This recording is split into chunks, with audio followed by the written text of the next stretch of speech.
Puji Tuhan, selamat malam semuanya. Apa kabar?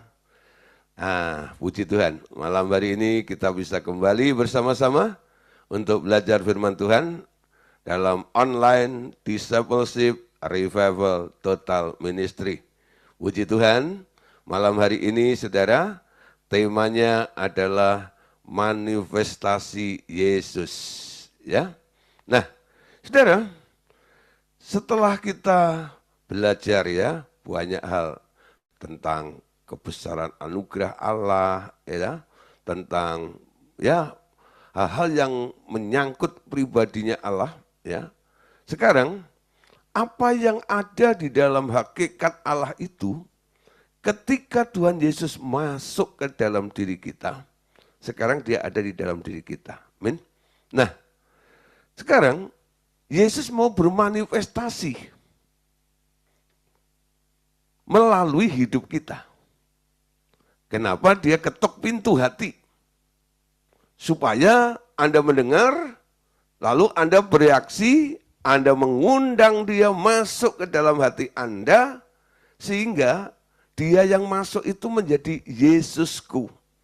Dia ada, Anda bawa kemana-mana, menyertai Anda, menyatu dengan Anda. Nah, saudara, orang yang mengerti dengan memprioritaskan Yesus, mengutamakan Yesus, Alkitab bilang, kuduskanlah Kristus yang di dalam hatimu sebagai Tuhan. Artinya apa? Izinkan dia memegang kendali atas hidup Anda. Kalau dia Tuhan, Anda hamba. Dia yang memerintah, dia yang punya program, Anda yang menjalankannya. Semua ide, gagasan, instruksi, perintahnya. Nah, semua kalau Anda melakukan apa yang ditugaskan, apa yang diperintahkan oleh Allah, yang diinstruksikan oleh Tuhan Yesus dalam hati Anda akan memanifestasikan Yesus melalui hidup Anda.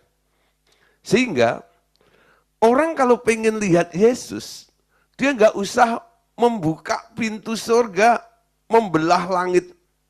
Sudah kata ya dibuka langitnya, tuh Yesus gitu. Enggak. Dia ada di hatimu.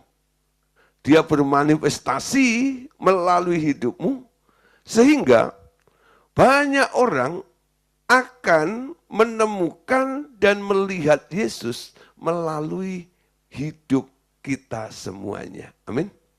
Nah, jadi kalau Anda nanti sudah memanifestasikan Yesus di dalam diri Anda, kalau ada orang tanya, Yesus itu kayak apa sih? Yesus itu seperti apa sih? Anda nggak usah ngutip banyak ayat.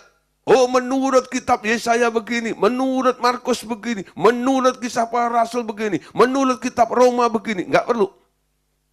Anda cuma berkata, pengen lihat Yesus? Nih, lihat di dalam saya. Ini senyumnya Yesus. Ini dilakukan adalah apa yang diinginkan Yesus. Ya Yesus seperti ini. Nah mungkin hari ini Anda belum berani ngomong seperti itu. Kenapa? Faktanya Anda belum memanifestasikan Yesus melalui diri Anda. Amin. Nah saudara, caranya bagaimana? Yang pertama, ya, rumah bagi Yesus. Bagaimana Tuhan Yesus hendak menyatakan dirinya kepada dunia yang luas ini? Ternyata ia perlu sebuah tubuh. Nah, saudara, kenapa ia perlu sebuah tubuh? Ketika ia bangkit dari kematian, tubuh kebangkitannya diangkat ke surga. Sekarang ia ingin menyatakan dirinya sekali lagi di antara manusia dan dari generasi ke generasi. Dan idenya adalah ia ingin meminjam tubuh Anda. Nah saudara, jadi sekarang diperlukan rumah bagi Yesus. Kalau Anda membaca apa yang ditulis oleh Paulus, Paulus pernah mengingatkan jemaat-jemaat yang dilayaninya. Tidak tahukah kamu bahwa tubuhmu adalah bait Allah? Amin. Tubuhmu adalah rumahnya Allah. Tanda Anda menjadi rumahnya Allah, Allah harus diam di dalam diri Anda. Amin. Nah, sekarang dia yang diam di dalam diri Anda itu bukan sekedar menjadi tamu dalam rumah itu. Tapi sekarang mulai terjadi satu proses balik nama. Ya, balik nama. Nah, balik nama. Kalau Anda beli mobil second, daripada pinjam KTP-nya terus kalau memperpanjang STNK, Anda balik nama, ya, menjadi nama Anda. Nah, Anda yang bawa mobil itu kemana-mana, yang di dalam mobil itu yang punya mobil itu. STNK-nya namanya Anda juga. Begitu juga dengan Yesus dalam diri Anda. Sekarang, hidupmu bukannya aku lagi, tapi Kristus yang ada di dalamku. Dimiliki oleh Kristus. Anda miliknya Kristus. Jadi bukan sekedar saya memiliki Kristus. Banyak orang berpikir atau sering berkata, aku punya Kristus, aku punya Tuhan, aku punya Allah. Tapi persoalannya, saudara, apakah Anda miliknya Allah? Apakah Anda miliknya Kristus? Itu lain soal. Amin. Banyak orang Kristen, mungkin dia yakin bahwa dia punya Allah yang besar. Aku punya Tuhan yang besar, yang telah berjanji. Wah, lagunya seperti itu ya. Tapi saudara, kalau ditanya, apakah Anda miliknya Tuhan? Kalau Anda jadi miliknya Tuhan, dia tinggal dalam diri Anda, tubuhmu sekarang adalah rumah bagi Tuhan. Kenapa dia perlu tubuh? Tadi dikatakan, ketika Yesus bangkit dari kematian, tubuh dagingnya sudah hilang. Betul? Diubah. Jadi tubuh daging Yesus nggak membusuk, saudara. Kenapa? Dalam proses 3 hari, Anda lihat, ketika Petrus masuk ke dalam kubur itu, didapati di situ kuburnya kosong. Nggak ada tengkoraknya. Hanya tertinggal kain kafan saja. Kain peluh saja. Ya. Nah, tapi ketika dia keluar, Magdalena ketemu dengan orang yang dikira tukang kebon di situ. Nggak taunya itu Yesus yang sudah ganti tubuh dengan tubuh kebangkitan, betul? Nah, ketika dia sudah berjalan 40 hari bersama-sama dengan muridnya lagi, pakai tubuh kebangkitan untuk meneguhkan dan menguatkan kembali murid-muridnya. Lalu pada hari ke-40, Yesusnya mengajak murid-muridnya pergi ke Bukit Zaitun. Lalu disitulah dia diangkat. Lalu kita peringati sebagai hari kenaikan Tuhan Yesus. Disitulah saudara perahliannya. Dari tubuhnya, tubuh daging, 40 hari pakai tubuh kebangkitan. Lalu pada waktu dia diangkat, Yesus pakai tubuh kemuliaan. Ya, tubuh kemuliaan. Pak, apa sih bedanya tubuh kebangkitan dan tubuh kemuliaan? Supaya Anda tidak bingung sendiri ya. Jadi kenapa mesti ada transisi tadi itu? Dari tubuh daging ya, lalu diubah jadi tubuh kebangkitan, lalu diubah lagi jadi tubuh kemuliaan. Bedanya antara tubuh kemuliaan dan tubuh kebangkitan. Tubuh kebangkitan itu masih bisa makan. Ingat, ketika Yesus 40 hari bersama dengan murid-muridnya, dikasih ikan goreng, dia makan. Betul? Masih bisa makan. Ya, bahkan masih bisa dipegang. Masih bisa diraba. Buktinya dia tantang Thomas. Ketika dia muncul di loteng Yerusalem itu, nah, lalu eh, Thomas nggak ada di situ. Dia nggak yakin, dia nggak percaya. Dia berkata, sebelum aku mencucukkan tanganku ini ke bekas paku di tangannya Yesus, aku belum percaya. Ketika ketemu dengan Yesus, Yesus bilang sama Thomas, Thomas, ulurkan tanganmu. Nih, itu kalau Thomas berani, lalu dia pegang, betul nggak ya? Dia bisa, betul nggak? Kenapa masih bisa dipegang seperti itu? Karena masih ada dalam kondisi sebagai tubuh kebangkitan. Nah, apa bedanya tubuh kebangkitan dan tubuh fisik atau tubuh daging? Tubuh kebangkitan itu lebih lembut, lebih halus daripada tubuh daging. Nah, ketika murid-murid itu ketakutan, pintu semua ditutup, jendela semua ditutup, tahu-tahu Yesus dengan tubuh kebangkitannya dia bisa nembus tembok itu. Kalau Yesus masih pakai tubuh daging, nggak bisa. Pintunya harus dibuka, betul? Itu perbedaannya, saudara. Nah, saudara. Jadi sekarang Yesus sudah pakai tubuh kemuliaan. Tubuh kemuliaan itu dimensi roh. Seperti tubuh para malaikat. Itu roh seperti itu. Ya. Nah, saudara, gak semua orang bisa melihat tubuh roh. Siapa di sini pernah lihat malaikat? Pak, kalau malaikat saya jarang lihat. Tapi kalau setan sering, Pak. Nah, ya, setan, ya, gendruwo, arwah, itu sebenarnya makhluk roh, betul ya? Makhluk roh. Nah, ada orang bisa mendeteksi, bisa melihat makhluk-makhluk seperti itu. Enggak semua orang, saudara.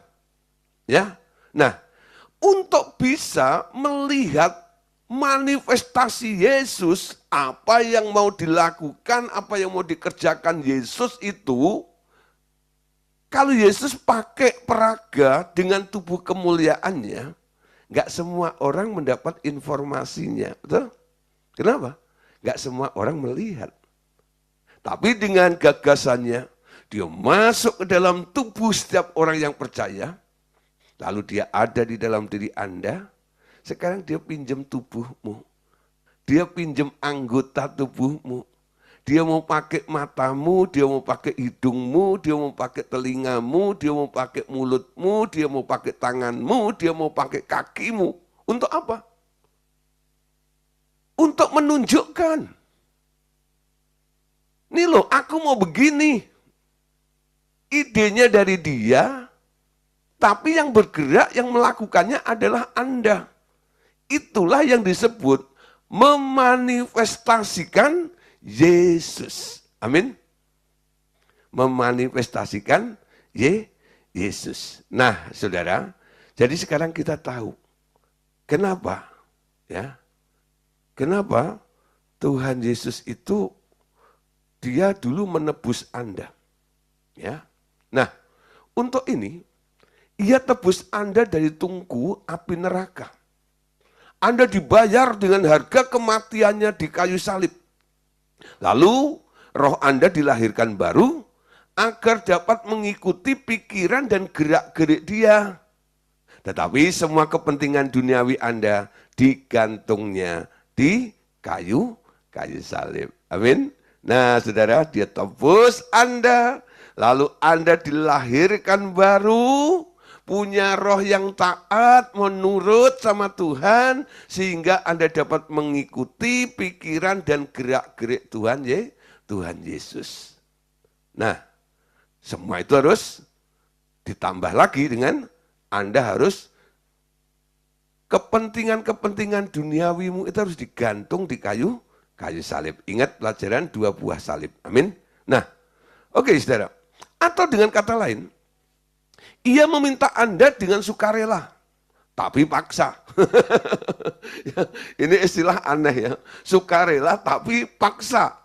Agar Anda mau menggantung keinginan dan kepentingan Anda di salib Anda masing-masing. Ingat fungsi dari salib Anda apa? Salib Tuhan Yesus itu menyelamatkan Anda, betul? Dari hukuman dosa. Salib Anda adalah memisahkan Anda dari dunia ini. Jadi enggak semua orang yang diselamatkan oleh Tuhan Yesus sudah terpisah dari dunia ini. Untuk bisa terpisah dari dunia ini, Anda harus menggunakan salib yang kedua. Salibmu, ikut Yesus, sangkal diri, pikul salib, amin. Menyangkal diri, membuang semua keinginan duniawi Anda, lalu pikul salib, berani berkata tidak. Lalu setuju dengan maunya Tuhan. Amin. Nah saudara, sekarang kalau tubuhmu dipakai oleh Allah menjadi rumah bagi Tuhan, Ia akan tinggal satu rumah dengan Anda. Ibaratnya, Ia penyewa rumah. Tubuh Anda dijadikan kantornya, dan Anda disuruh pensiun dini. Jadi Ia menyewa tubuh Anda, lalu tubuh Anda dijadikan kantornya untuk Dia bekerja, dan Anda disuruh pensiun dini. Amin. Nah, mau ikut maunya Tuhan itu harus pensiun dini. Ya, banyak orang nggak suka ya dengan istilah pensiun. Pak, aduh kalau bisa nggak akan pensiun kalau macam gitu. Tapi sejak Anda percaya sama Tuhan Yesus, supaya terjadi manifestasi Yesus dalam hidup Anda, nomor satu apa? Lakukan pensiun dini. Amin.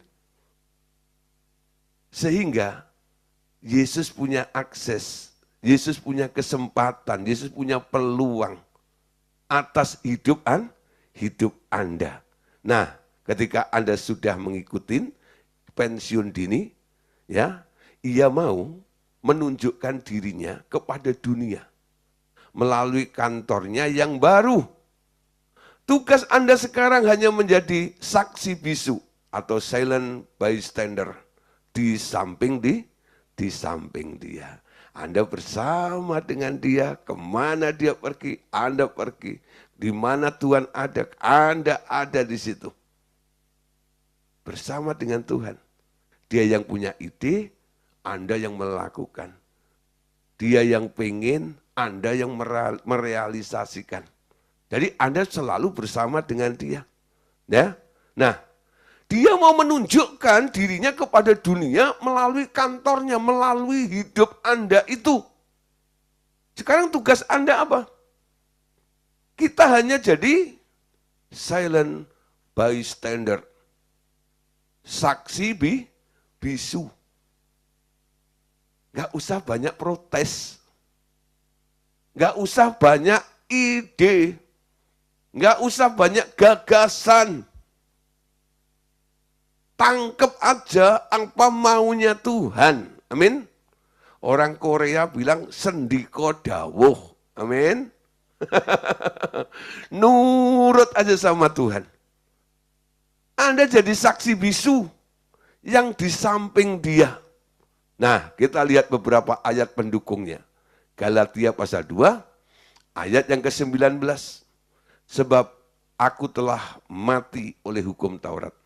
Untuk hukum Taurat, supaya aku hidup untuk Allah. Perhatikan, hidup untuk Allah. Aku telah disalibkan dengan Kristus. Namun, aku hidup tetapi bukan lagi aku sendiri yang hidup, melainkan Kristus yang hidup di dalam aku. Hidup yang sekarang aku hidupi secara jasmani adalah hidup oleh iman dalam Anak Allah yang telah mengasihiku dan menyerahkan dirinya untuk aku. Ya, hidup untuk Allah. Kalau ku hidup bagimu. Amin. Nah, salibkan dirimu dengan Kristus. Anda akan bisa berkata seperti Paulus, hidupku bukannya aku sendiri yang hidup, melainkan Kristus yang hidup di dalam aku. Dan hidup yang sekarang aku hidupi secara jasmani adalah hidup oleh iman dalam anak Allah. Luar biasa ya. Hidupku bukannya aku lagi. Artinya apa?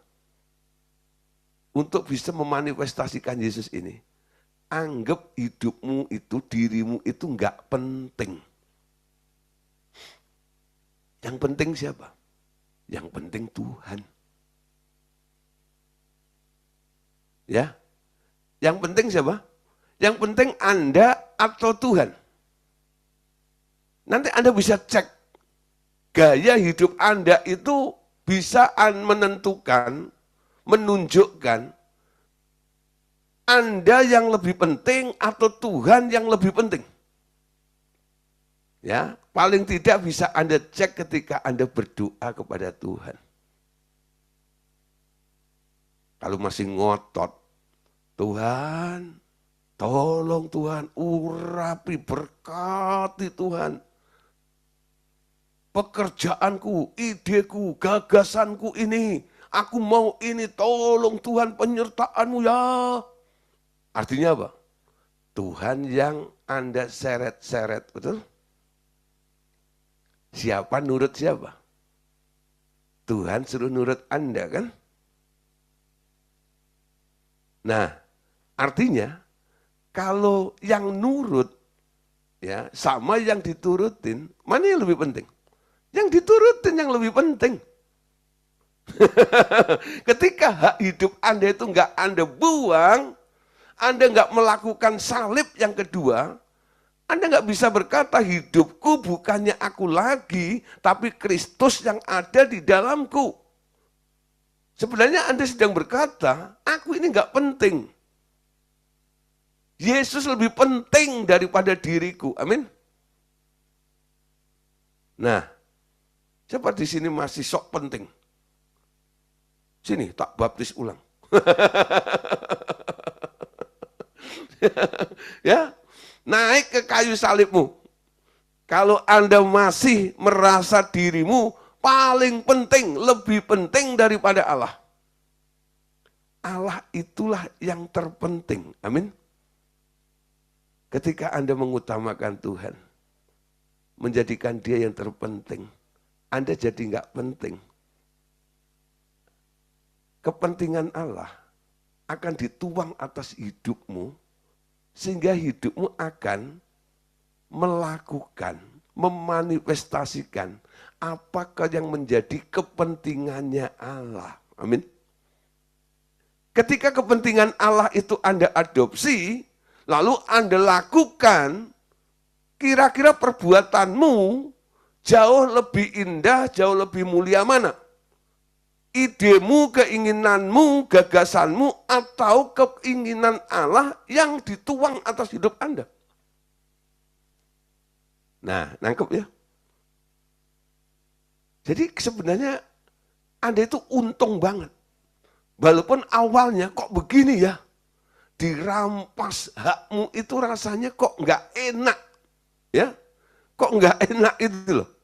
Tadi dikatakan ya, ia meminta Anda dengan sukarela, tapi paksa. Agar Anda mau menggantung keinginan dan kepentingan Anda di atas salib Anda masing-masing. Itu sukarela Anda nih. Tapi sedikit paksa nih. Dia kadang-kadang menekankan. Ya, pentingnya. Kenapa? Waktunya singkat. Supaya semua rencana Allah itu bisa terrealisasi, terjadi di muka bumi ini.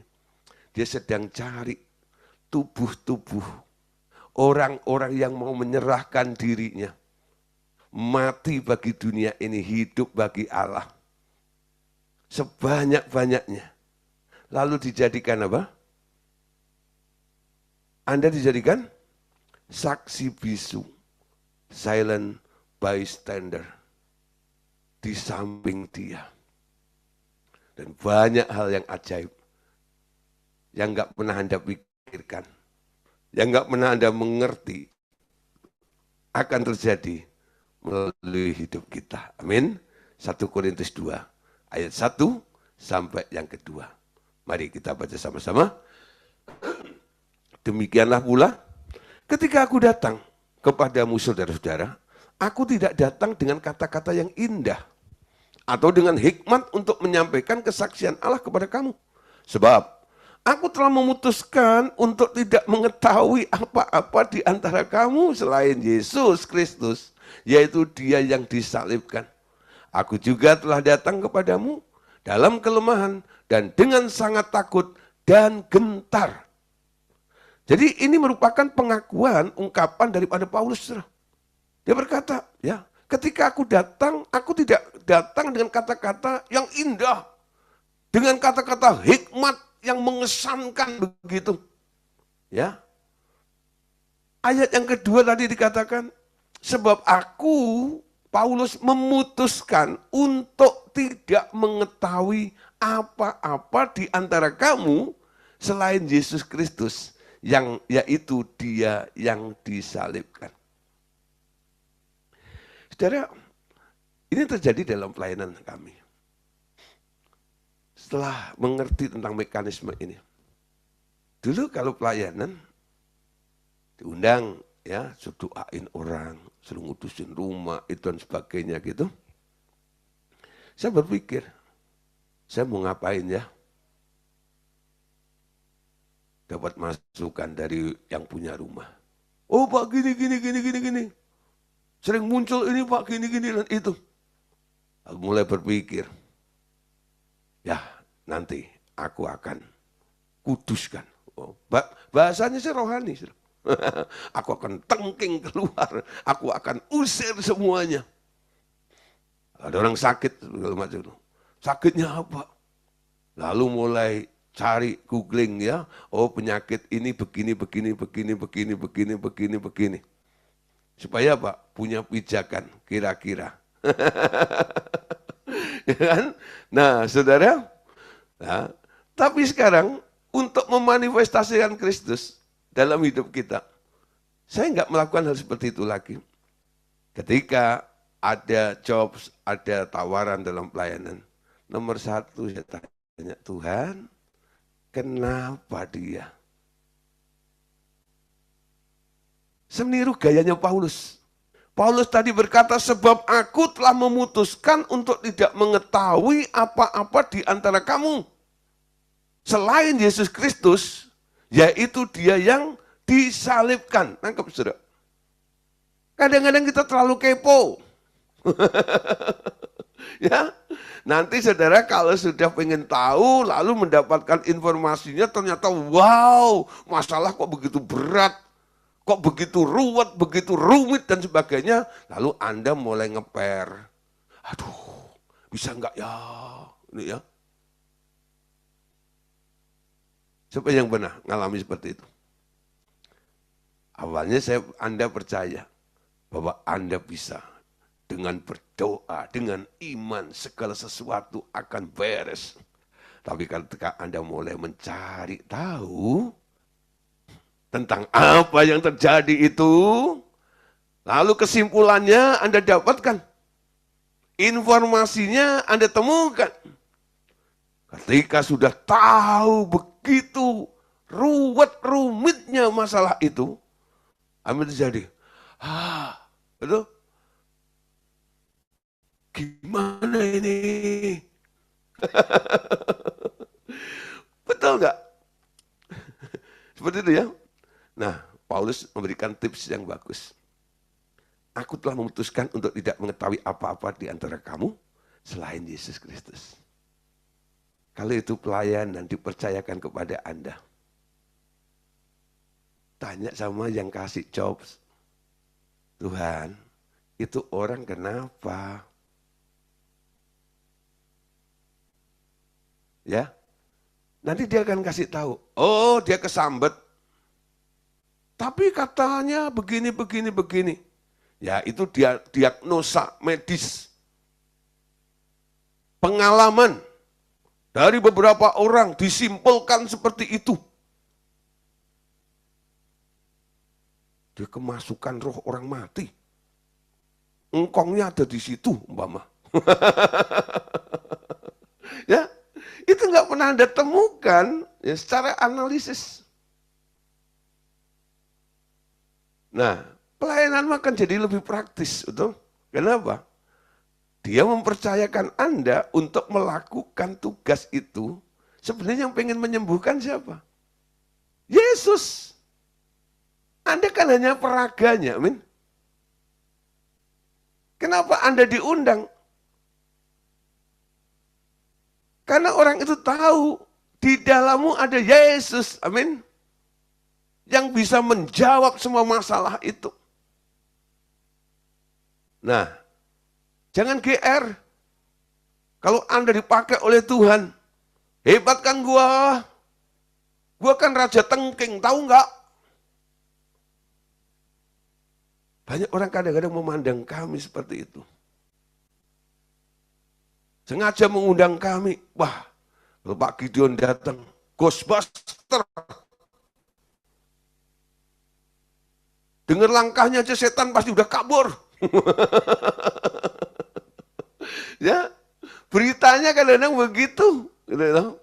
Tapi setelah saya masuk, saya datang, ketemu, kayak macam gitu. Lalu saya mulai membuka paradigmanya. Saya katakan pada orang-orang yang minta dilayani itu.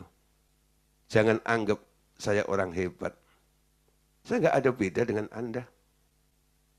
Cuman bedanya adalah saya punya pengalaman bersama dengan Tuhan lebih dulu daripada Anda.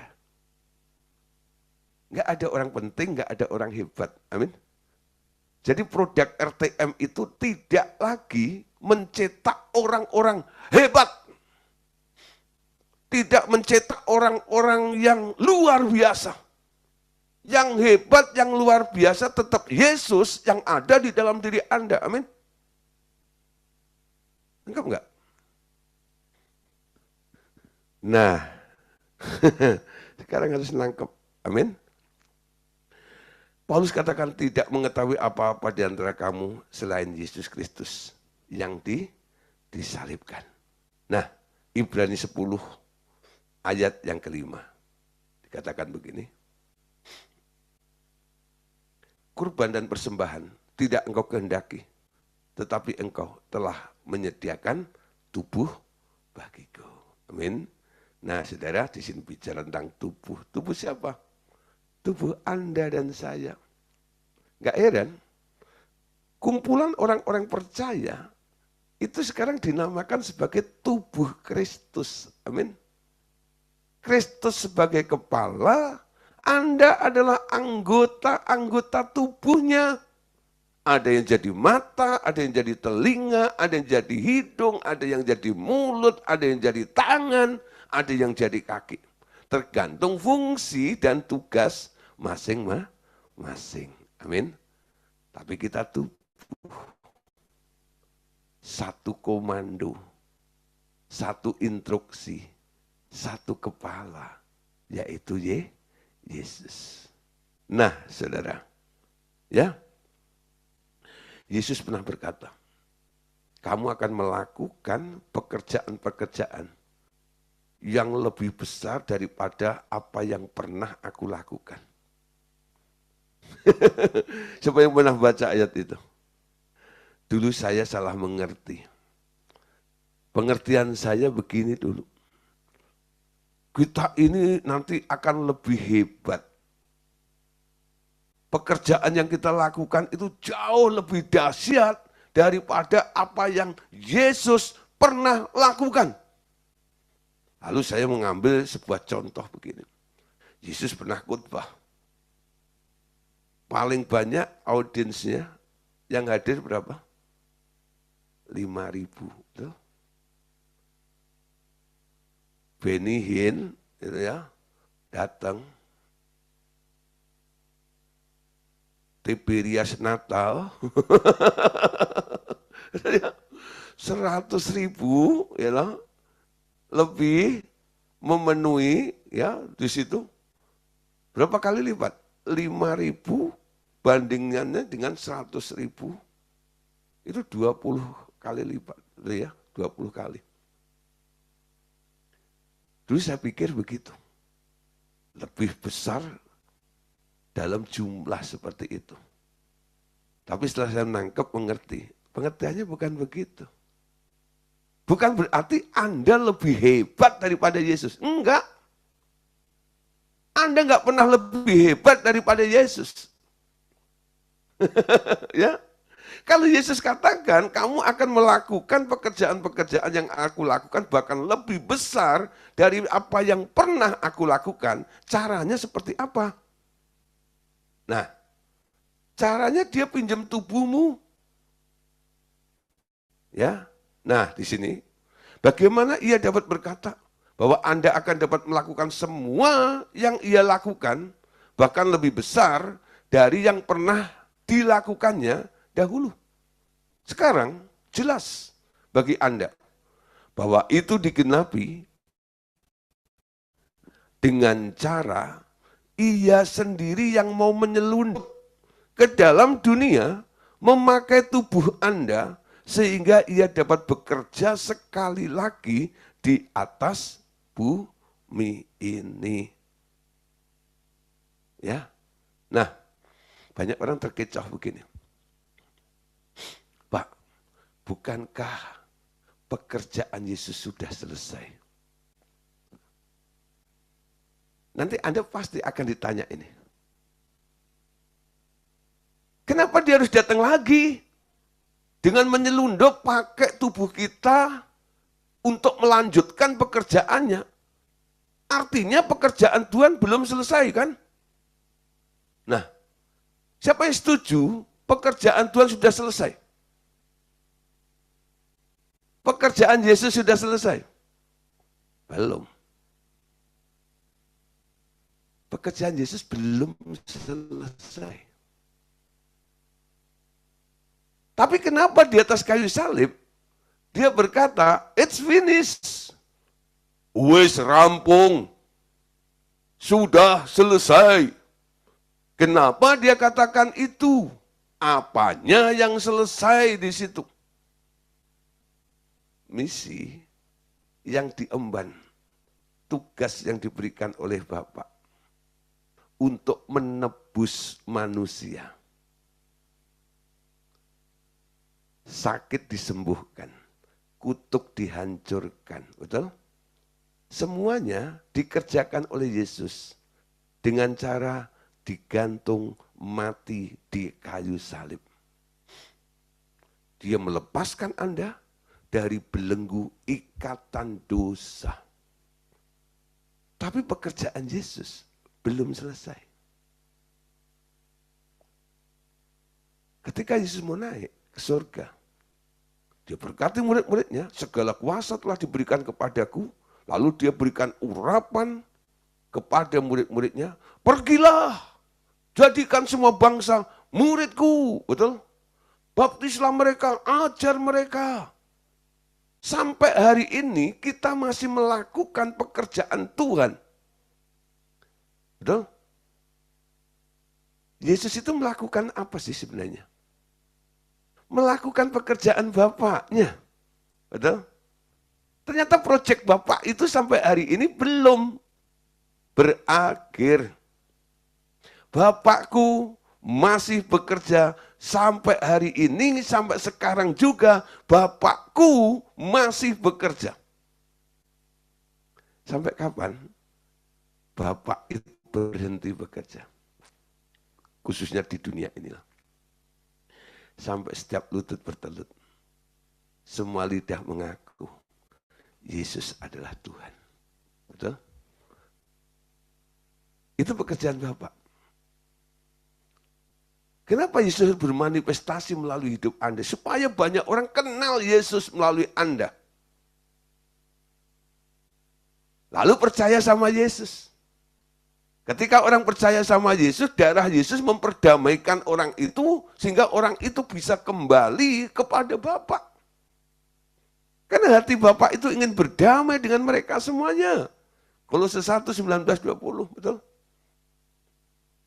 Nah, saudara, sekarang kita harus tahu hati Bapak rencana Bapa yang dikerjakan Yesus.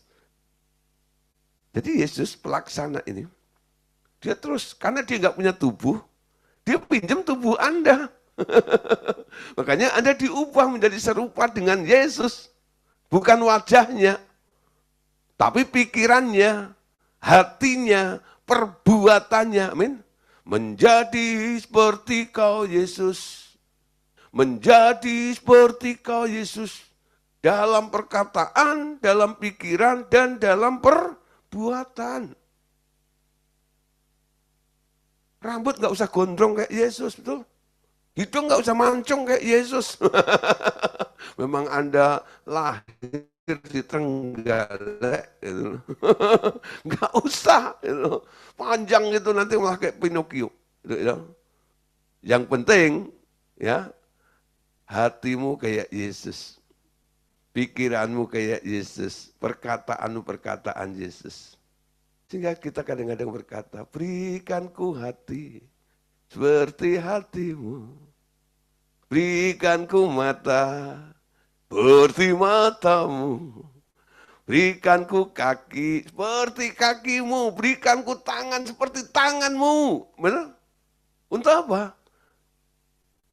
Kalau tanganmu seperti tangannya Yesus, menjadi tangannya Yesus, idenya Yesus akan dilakukan oleh tanganmu, betul? Idenya Yesus akan dilakukan oleh kakimu. Yesus mau melihat apa? Yesus mau mengerjakan apa? Yesus mau pergi kemana? Yesus mau ngomong apa? Amin. Yesus mau dengar apa? Melalui hidup Anda. Ya. Nah, Bapak Saudara, kita harus mulai tegas dalam menggantung diri atau menyalibkan Yesus, menyalibkan diri kita, maksud saya, ya. Supaya apa? Yesus menjadi nyata dalam diri kita ini. Ya. Nah, dahulu ketika ia masih di dalam dunia, waktunya pendek. Hanya 3,5 tahun saja. Dan lagi pula, ia harus membatasi diri karena tugas utamanya harus memikul dosa di kayu salib. Amin. Nah, sekarang ia datang lagi meminjam tubuh Anda tanpa beban untuk membayar dosa manusia. Ia lebih merdeka untuk melakukan pekerjaan-pekerjaannya sehingga kini ia dapat melakukan, perhatikan, yang lebih besar dari yang dahulu. Jadi ketika Yesus bilang, kamu akan melakukan pekerjaan-pekerjaan yang aku lakukan, bahkan lebih besar dari semuanya itu, dan aku akan melakukannya.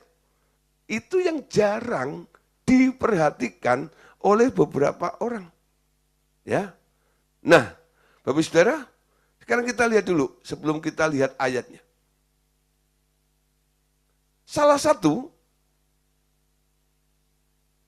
ya, oke.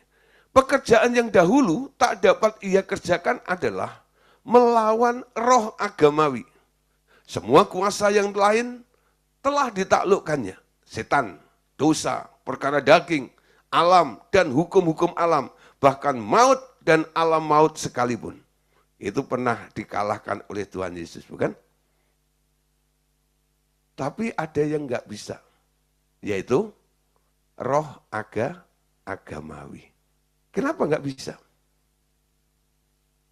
Mengapa yang satu itu tak dapat ditaklukkannya? Ya, pertanyaannya, jawabannya adalah karena kalau ia taklukkan, ia tak jadi disalibkan oleh mereka. Kini ia kembali lagi, ia membawa urapan baru yang dapat mengalahkan roh agamawi di muka bumi ini. Amin. Nah, saudara, dulu nggak bisa, bukan nggak sanggup, bukan nggak mampu. Kalau dia taklukkan, dia kalahkan roh agamawi, nggak ada yang bisa menyalibkan Yesus. Itu kan kedoknya adalah orang-orang yang merasa dirinya beragama, betul? Yang menyalibkan Yesus itu. Roh agamawi. Nah sekarang Yesus kembali datang, masuk dalam tubuh Anda tanpa beban. untuk menebus dosa lagi karena sudah dilakukan di masa lalu. Sekarang tugasnya apa? Salah satunya adalah menaklukkan, menghancurkan roh agamawi itu. Ya, sehingga nggak ada farisi-farisi, nggak ada ahli-ahli Taurat. Yang ada adalah orang-orang yang melakukan perintah Tuhan. Kan Tuhan Yesus benci sama orang Farisi ahli Taurat, betul? Kamu itu kayak kuburan, di luarnya putih, dalamnya tulang belulang.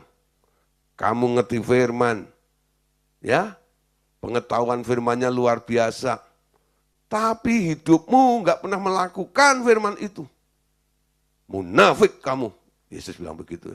Makanya Yesus dibenci oleh mereka. Kenapa? Membuka topeng aib daripada ahli Taurat orang Farisi. Ketika dia bercerita tentang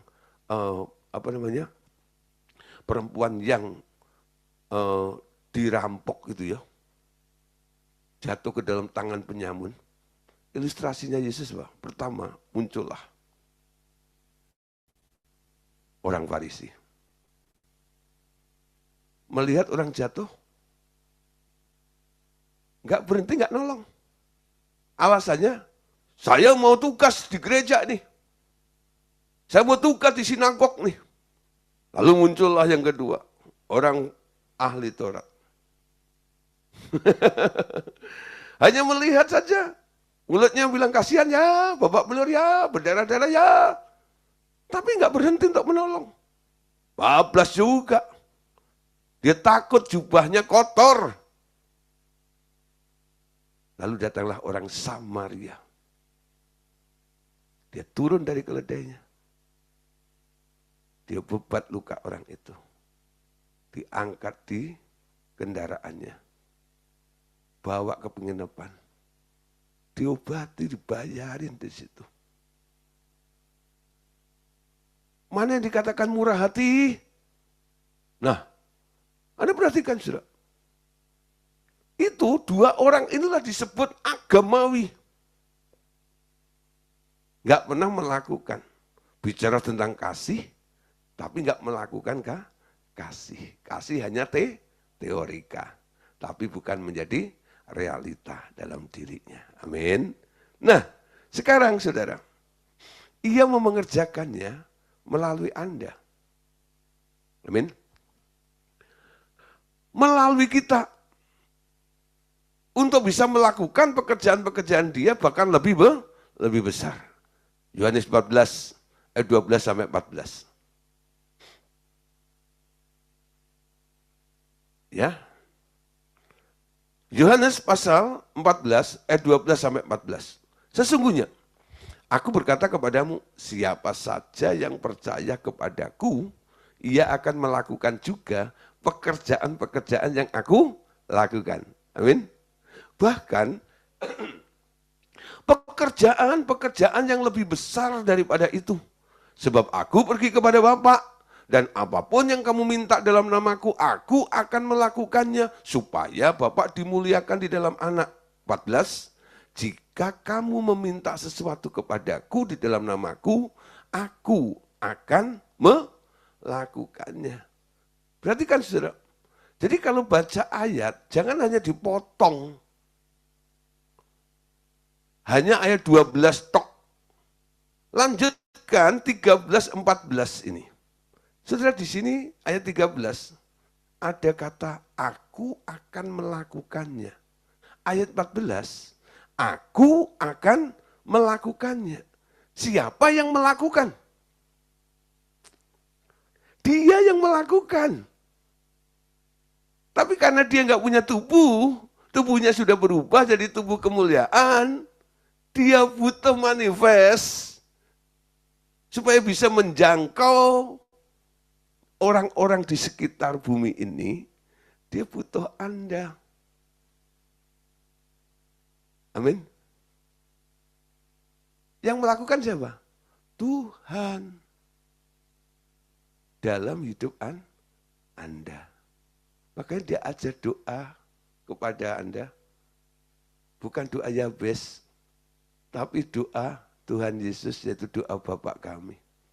Bapa kami yang di surga, dikuduskanlah namamu, datanglah kerajaanmu.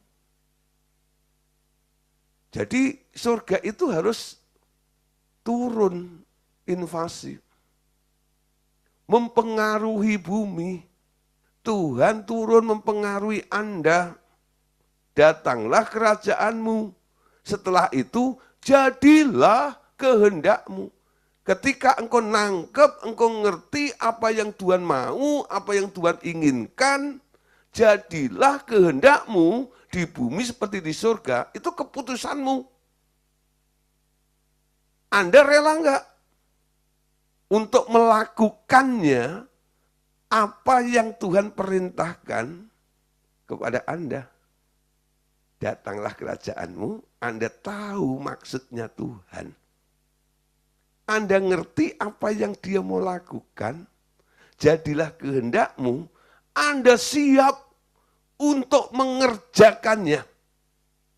Apa yang Tuhan mau, yang sudah Anda tahu ketika dia bicara kepada Anda. Amin. Nah, saudara, banyak hal yang Tuhan mau lakukan melalui gereja Tuhan. 2 Korintus pasal 10, ayat 3-6.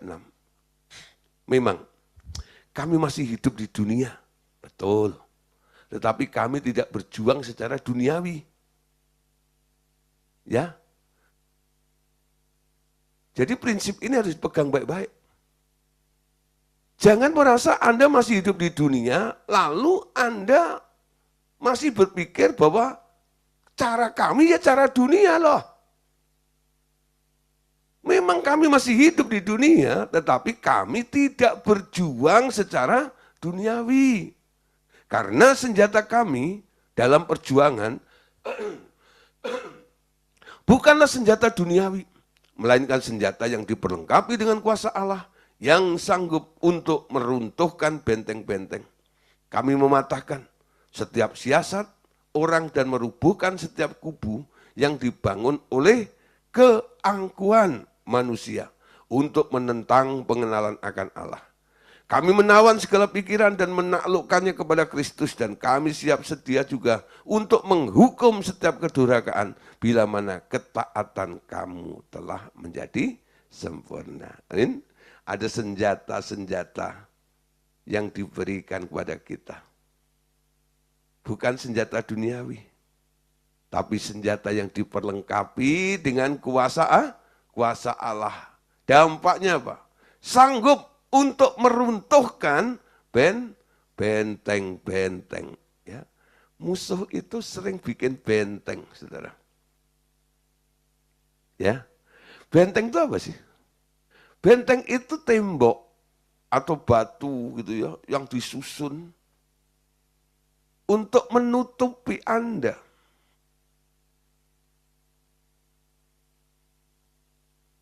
Banyak orang begitu. Yang dibentengi oleh si iblis. Sehingga nggak mengerti rencana Tuhan, maksud Allah di dalam hidupnya itu. Bentengnya di mana? Bentengnya di pikiran biasanya.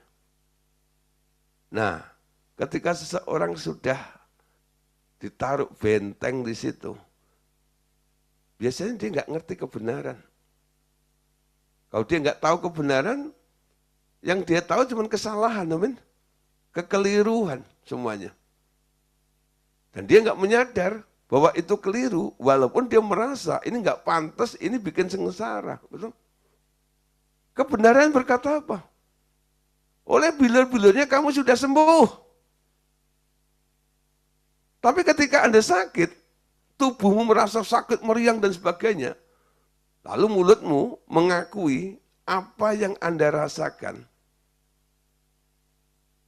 Karena Anda berpikir, saya sakit. Amin. Kalau Anda tahu kebenarannya, Anda langsung bisa melompat dan Anda bisa berkata, roboh itu benteng. Siapa bilang saya sakit, omong kosong. Saya sudah sembuh oleh bilur Yesus. Betul? Ketika kau mengetahui kebenaran, kebenaran itu memerdekakan engkau. Sakit disembuhkan. Banyak orang kadang-kadang ditarik ke dalam kebenaran, dia nggak suka, dia nggak mau. Padahal ketika tinggal di daerah yang salah, dia menderita di situ. Dia pengen dikeluarkan, dia pengen mendapat kelepasan. Tapi ditarik keluar dari daerah keliru itu untuk ngomong, mengerti tentang nilai kebenarannya. Dia bilang apa? Aduh Pak, faktanya memang begini. Nah saudara, kenapa orang bisa begitu? Ada benteng itu. Ya. Nah, saudara, banyak benteng-benteng yang ditanam juga oleh si iblis tanpa sengaja. Kadang-kadang itu juga menjadi sebuah intimidasi dalam diri orang itu. Iseng-iseng ke mall, ada tukang ramal, rajah tangan. Iseng-iseng tangan Anda sodorkan. Lalu dirajah di situ. Oh, garisnya begini, gini. Ini ada 4 garis gitu ya. Tapi sampai di sini kok putus gitu. Oh, umurmu nggak nyampe 40 tahun. Enggak nih, udah tarik tangan itu. Lalu dia kabur. Dalam nama Yesus, dalam nama Yesus, dalam nama Yesus. Nggak akan terjadi. Tapi omongan daripada si peramal itu terus terngiang-ngiang di benak Anda. Ketika umurmu hampir mencapai 40 tahun, ada rasa khawatir, ada ketakutan. Ketika saya cerita seperti ini di sebuah kantor, ketika saya diundang khotbah, ada seorang, selesai ibadah datangin saya, Pak Pendeta, punya waktu enggak? Bentar aja, setengah jam, kita ngobrol sambil makan siang. Oke, gitu ya. Kenapa Pak? Tadi tentang benteng tadi itu, diramal itu. Saya ngalami Pak. Saya diramal Pak. Umur 50 tahun nggak nyampe. Sekarang Pak, saya udah 49, setahun jalan ini dan sebagainya. Itu muncul lagi Pak. Gitu ya. Aduh saya ketakutan Pak. Hari-hari saya gini kalau macam gitu. Nah, saya doain, patahkan, bongkar, robohkan benteng itu. Omongan daripada tukang ramal itu lenyap di alam roh dan di alam materi, tidak terjadi atas dirimu. Sekarang nasibmu bukan tergantung tukang ramal, nasibmu sekarang tergantung mulutmu sendiri. Anda ngomong apa? Kata Tuhan, umurku panjang. Kata Tuhan, umurku panjang. Panjang umurnya, sehat badannya. Wah. 2-3 tahun kemudian, saya diundang lagi di kantor itu. Itu nona perempuan tuh, dia deketin saya lagi. Pak. Kenapa? Gini Pak, umur saya sekarang 52. Nangkap saudara, umur saya sekarang 52. Saya enggak mati di umur 50. Ya. Nah, ayat 5 saudara dikatakan begini. Kami mematahkan setiap siasat dan merubuhkan setiap kubu yang dibangun oleh keangkuhan manusia untuk menentang pengenalan akan Allah. Ya, nah saudara, banyak orang yang sombong, amin. Ya, nah,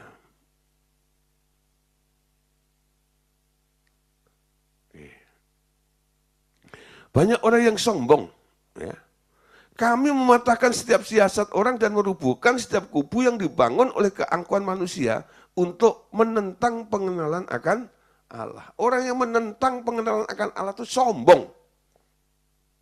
Merasa dirinya lebih hebat, lebih ngerti daripada Tuhan. Ya. Jadi kubu-kubu keangkuhan, nyombong. Ya.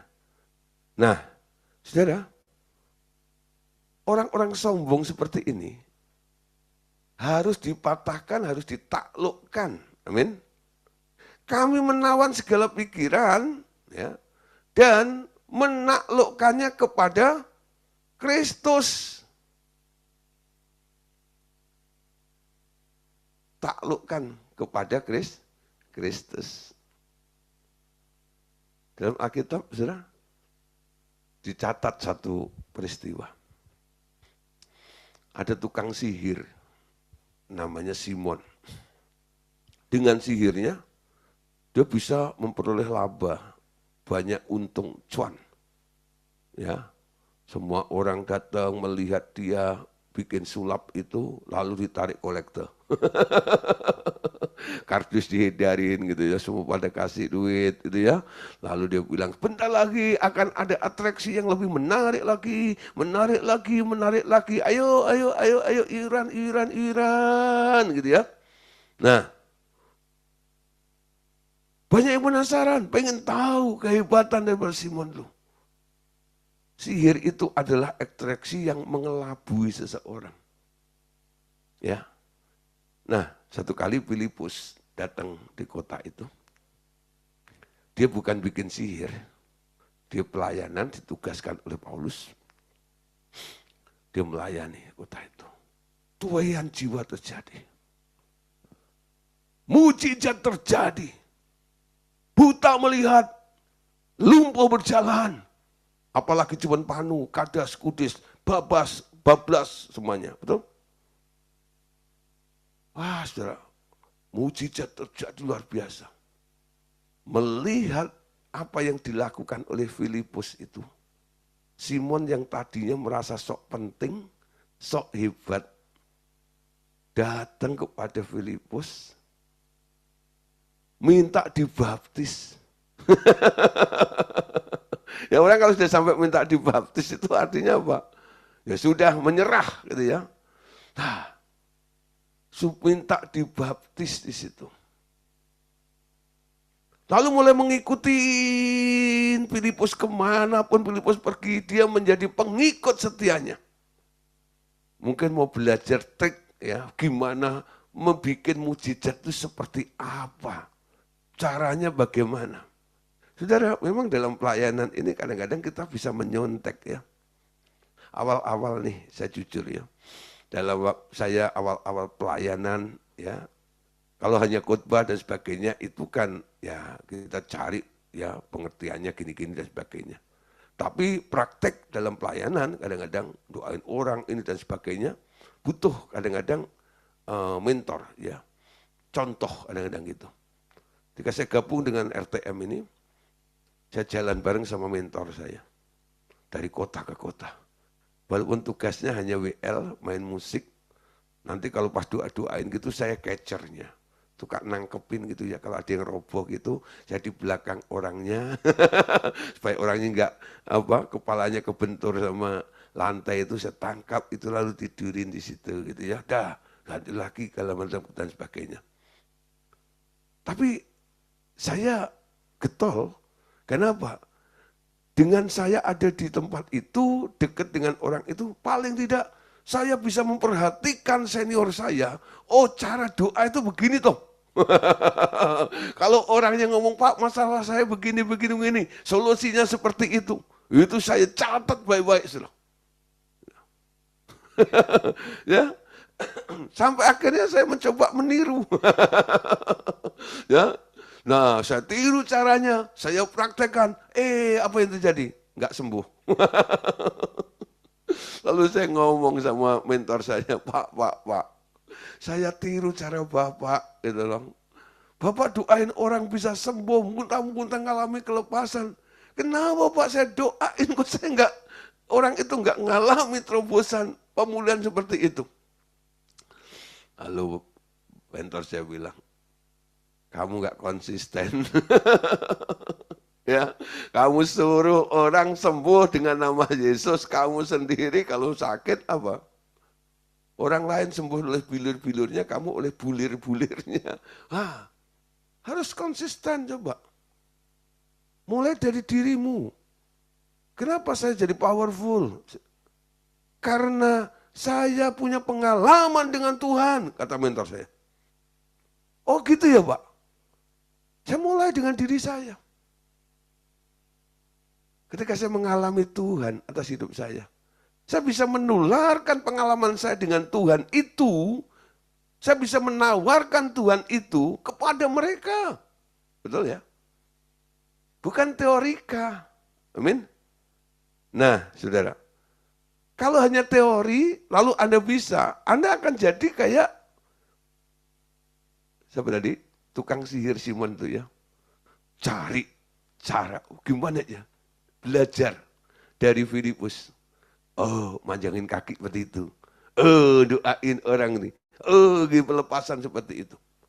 Asal sediain koran di depannya. Ayo keluar, keluar, keluar, keluar. Setannya nggak keluar. Anda yang keluar. Bisa seperti itu. Ya. Nah, saudara, satu kali rasul-rasul ketika mendengar buah pelayanan daripada Filipus itu begitu luar biasa, mengutus Yohanes dan Paulus ya untuk mengunjungi mereka. Lalu pas khotbah, dia naik ke panggung. Sebelum dia khotbah, dia berbahasa roh dulu. Ira parala pasikana yata huru bukana yasi. Yura parala parala. Orang yang tadinya itu memuji Tuhan melompat-lompat sampai plafon. Ketika Paulus itu mulai berbahasa roh, mereka bungkam diam melotot melongo. Lalu dari panggung Paulus bilang, kenapa kamu melototin aku? Apa kamu nggak kenal bahasa roh? Apa itu bahasa roh? Loh, apakah kamu sudah dibaptis? Sudah. Kamu dibaptis pakai cara apa? Dalam nama Yesus. Makanya kurang komplit. Harusnya pakai nama Bapa, Putra, dan Roh Kudus. Berarti kamu belum penuh dengan Roh Kudus. Tumpangi tangan, mereka penuh ke Roh Kudus. Mulai berbahasa roh. Wow. Mulai saudara. Melihat itu. Filipus deketin. Bro, kasih itu Roh Kudus buat saya. Karena penjelasannya, orang yang terima Roh Kudus, mereka akan melakukan mujizat. Filipus, dia membuat mujizat. Ini rasul-rasul datang ke situ, membaptis mereka dengan Roh Kudus, mencetak pembuat-pembuat mujizat. Datang dia, tawarin duit, kasih nih kalau mau. Akhirnya dia bilang, sang kamu, karunia bisa dibeli dengan duit. Binasalah duitmu itu beserta kamu. Ya, ini Simon sombongnya luar biasa. Jadi kalau ketemu orang sombong seperti itu, wordnya apa? Adu power, adu kuasa. Amin. Adu kuasa, saudara. Nah, Bapak saudara, Amsal 21 ayat yang ke-22. Orang bijak dapat memanjat kota pahlawan dan merobohkan benteng yang mereka percayai. Amin. Nah, saudara, jadi malam hari ini ya kita sampai di sini dulu. Nanti kita lanjutkan minggu depan. Ya, bagaimana pekerjaan yang besar yang Tuhan mau nyatakan lewat kehidupan kita itu tujuannya untuk meyakinkan dunia. Kalau pekerjaannya cuma pekerjaan cemen, kecil-kecil, ya dunia nggak akan gentar gitu ya. Menggemparkan dunia ini. Itu yang terjadi nantinya. Amin. Oke, Tuhan Yesus memberkati kita semuanya. God bless you.